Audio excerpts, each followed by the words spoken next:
Ngibingelele kuwe mlaleli, ngiyathemba ukuthi uyaphila-ke. Mina ngizocela kuwe-ke laphana-ke ukuthi-ke uma ngabe usamusha leli khasi-ke leli-ke wenze okulungile-ke laphana ucindezele-ke ibhathini subscribe nje akubizi imali, kumahhala nje ukhishwa nesenti-ke elimnyama-ke leli-ke khona uzokwazi ukuthi uthole ngitshangiso lokulethela zona-ke kulo-ke leli khasi-ke leli-ke kusukela-ke manje-ke songakwenza-ke nje lapho khona ukuthi-ke ucindezele ibhathini u-subscribe njengamanje-ke.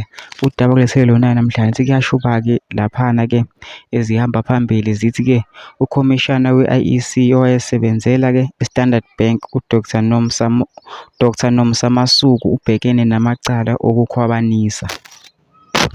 uMasuku uvele enkantolo ngamacala okukhwabanisa u-R1.2 million kuleli bhange ngaphansi kohlelo lwezifundazwe i-Adopt a School Trust. Kuthiwa imifundazwe wayeyinika izihlobo nabangani. Mina ngicela kuwe laphana ukuthi ungene ama-comment section-ke ufushe umbono wakho-ke ngalolu daba-ke lolu-ke ukuthi wena ucabanga kanjani, usinceze nebhathini nje subscribe nje akubizi imali, kumahhala nje ukhishwe nesenti-ke elimnyama-ke leli-ke kuzokwazi ukuthi uqhubeke uthole zonke iy'ndaba ngitshengiselo lokulethela zona-ke kulo-ke leli khasi-ke njengamanje.